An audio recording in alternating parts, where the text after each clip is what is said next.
তো ভাই তোমরা কি ভাবছো আজকে আমি কোথায় যাচ্ছি, তাই তো? সত্যি কথা বলতে আমিও তোমাদের মতো প্রথমে জানতাম না যে আজকে আমি কোথায় যাচ্ছি। পৌঁছানোর পর আমি বুঝতে পারি যে আজকে আমাকে কোথায় নিয়ে এসেছে। হ্যাঁ, তোমরা ঠিকই ধরেছো, আজকে আমরা চলে গেছিলাম একটি শপিং মলে। আমি জিজ্ঞাসা করলাম, এখানে কেন? সমদা দাঁত বের করে বলল, আরে একা আসতে বোরিং লাগছিল, তাই তোকে নিয়ে এলাম, একটা জামা কিনবো।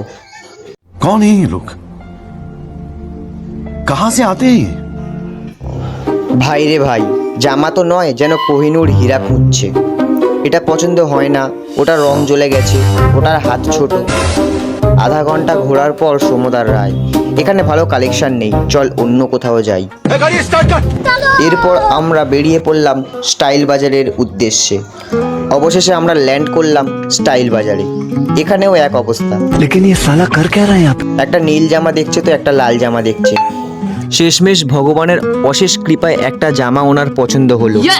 যেন যুদ্ধ জয় করলাম। পেমেন্ট কাউন্টারে টাকা মিটিয়ে যখন বেরোলাম, মনে হলো জেল থেকে খালাস পেলাম। তো এই ছিল আজকের অ্যাডভেঞ্চার। আজকের ব্লগটা কেমন লাগলো অবশ্যই জানাবেন। ভালো লাগলে লাইক আর ফলো করতে ভুলবেন না। দেখা হচ্ছে পরের ভিডিওতে।